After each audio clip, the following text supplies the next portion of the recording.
Estamos de regreso en JN Noticias. Ya nos acompaña el señor Federico Arnillas. ¿Cómo está? Muchísimas gracias por venir. No, muchas gracias a ustedes por la invitación.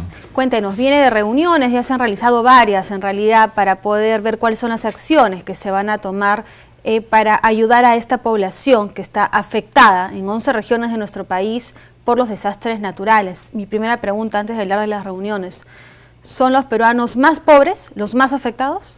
Sí, pero no solo. Y creo que hay que reconocer que las emergencias que tenemos están vinculadas a fenómenos naturales que afectan a toda la población. Claro, eso Lo sí. que sucede es que la población en situación de pobreza está en zonas más vulnerables, Okay. ¿no? Por diversas razones, económicas, geográficas, y dentro de la población en situación de pobreza también hay vulnerabilidades diferentes. De hecho, las mujeres, las niñas, los niños y las personas adultas mayores son sectores de población que por sus actividades, por su situación personal, están más expuestas a impactos negativos, ¿no? Y justamente van a ser las poblaciones que van a tener mayor dificultad para poder sobrevivir y recuperarse de estas pérdidas. Y lo vemos, ¿no? Cuando la situación es más crítica, son justamente ellos los que requieren mayor atención. Y un elemento clave es recuperar organización social, porque es la organización la que cumple un rol protector de sus propios miembros, ¿no? Y bueno, ahora hemos visto pues que la ciudadanía se ha movilizado bastante y los peruanos se han solidarizado con esta población para ayudarlos en este momento, pero esas son las acciones ciudadanas voluntarias. El Estado tiene que cumplir otra cosa, ¿no? Permíteme de todas maneras subrayar, destacar esa solidaridad de todo el país, ¿no? Hoy día estamos viendo gestos de solidaridad. Ayacucho, por ejemplo, la Mesa Regional de Ayacucho acaba de aprobar acciones de solidaridad y respaldo para las poblaciones afectadas. Y yo creo que esos elementos de solidaridad tienen que ser claramente destacados. Hay que destacar el rol de los voluntarios, del personal del sector público que está en el campo, que está atendiendo día a día a la población, hombres, mujeres que están allí en esa tarea y que creo que merecen el reconocimiento, incluido lo que podríamos llamar héroes civiles, ¿no? Porque dentro de los fallecidos hay gente que lo ha hecho cumpliendo actos de servicio en cumplimiento de sus funciones, ¿no? Bueno, sí, ya se ha hablado también, estar atentos de que estén llegando estas donaciones y esta ayuda a los más necesitados, ¿no? Yo creo que ese es un elemento clave y justamente marca un punto crítico en la situación de emergencia, ¿no? Okay. Creo que esa es la tarea, es la foto del día, como se dice, ¿no? Creo que allí tenemos un desafío para actuar rápido como país y creo que lo que hay que invocar por dos lados, ¿no? Por un lado a la población a actuar de manera organizada, a no dejarse llevar por estas actitudes más bien vandálicas, y por el otro lado hay que mejorar la eficacia y la eficiencia de los sistemas públicos de atención. Creo que la parte final de la cadena es la que está teniendo problemas y hay que entender los que son los problemas de acceso para llegar justamente a los grupos más aislados, ¿no? ¿Y la mesa ya ha identificado cuáles son las zonas que necesitan más ayuda, más vulnerables, a donde no están llegando el Estado o los voluntarios o la sociedad civil? Nosotros trabajamos utilizando la propia información pública, que nos parece que es un elemento clave. Hay dentro de la mesa algunos actores institucionales que justamente están funcionando un poco como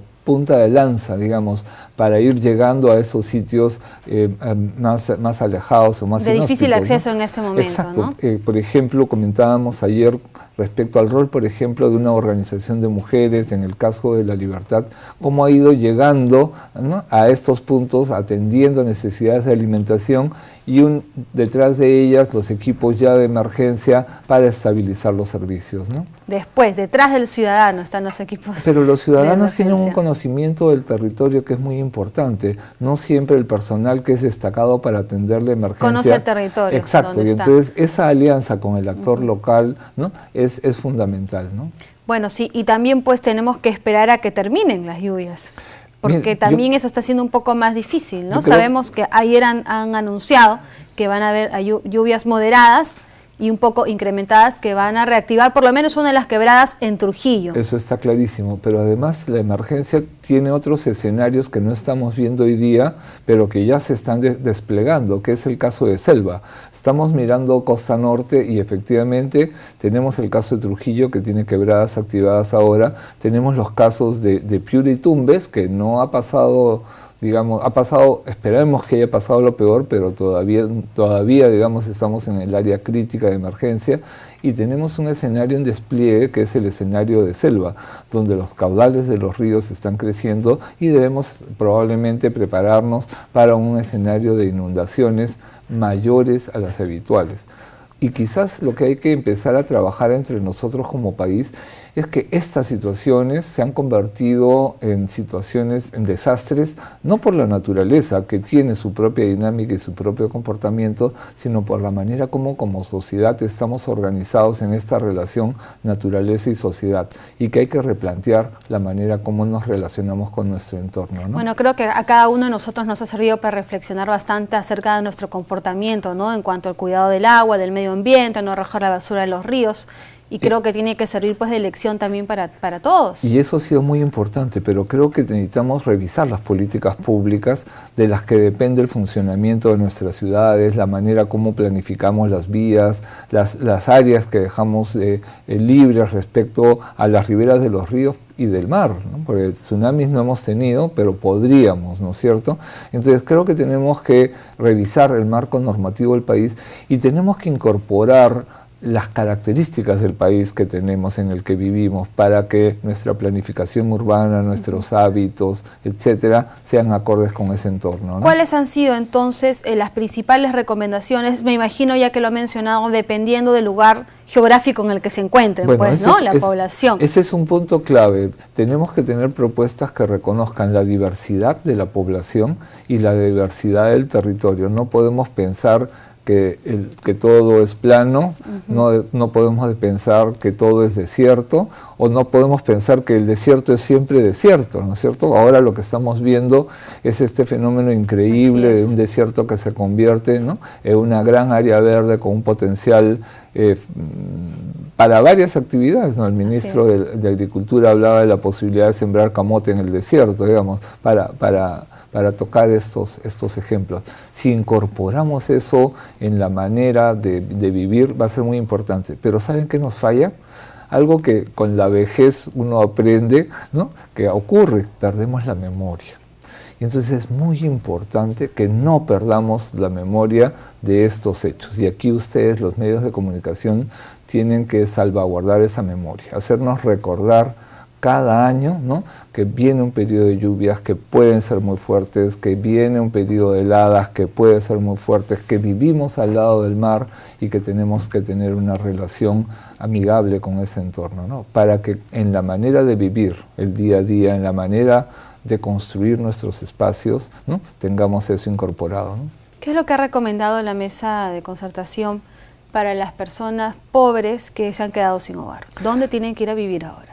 Mire, aquí tenemos dos tipos de situaciones. Es claro que hay algunas poblaciones que están en zonas en las cuales la probabilidad de volver a ser afectadas es, ya no digo el próximo año, incluso todavía en esta temporada está planteado. Entonces ahí tenemos que pensar la reubicación de determinados sectores de población. Y simultáneamente tenemos que reconocer que eso no necesariamente va a ser factible en todos los casos. Y entonces que tenemos que tener una estrategia de intervención en el manejo del río, en el manejo de los sistemas de eliminación de aguas, etcétera, que nos permita, digamos, vivir razonablemente con la naturaleza. Eso es un tema fundamental y hay que encontrar las tecnologías adecuadas y asumir las tecnologías adecuadas para eso. Y eso supone un tipo de gasto público y a veces una actividad más permanente, que es la que muchas veces no hemos hecho, de adecuado mantenimiento. Hemos visto cómo se nos han caído algunos puentes porque no se les hizo el mantenimiento. Algunos es decir poco, es decir, es ser buena gente. No nos toca ser malos, nos toca justamente llamarnos la atención. Y entonces eso que a veces llamamos gasto corriente y que no le damos importancia es clave para que la infraestructura sea capaz de soportar, ¿no?, algunos de estos daños que hemos tenido. En otros casos hay que cambiar el diseño. No podemos diseñar infraestructura o por su ubicación o por las características de diseño que no esté en condiciones de responder al fenómeno o a los fenómenos que se presentan en cada lugar del país, ¿no? Pero la ciudadanía sabe eso y igual se asienta en el mismo lugar, apoyado algunas veces. por los municipios o los candidatos o las autoridades que les dan los títulos. Y ¿no? ese círculo perverso creo que hay que romperlo, y ustedes como Jurado Nacional de Elecciones son un espacio muy importante, ¿no? Creo que es una exigencia que deben tener los planes de gobierno que se presenten para el próximo proceso electoral del próximo año. Debería considerar justamente qué propuestas, medidas plantean las fuerzas políticas en materia de gestión de riesgos. Y también es muy importante una cosa que trabajamos en la mesa, que es cómo vamos concertando políticas públicas. Y en los acuerdos de gobernabilidad, por ejemplo, hay varios puntos que tienen que ver con cómo nos preparamos para manejar la emergencia.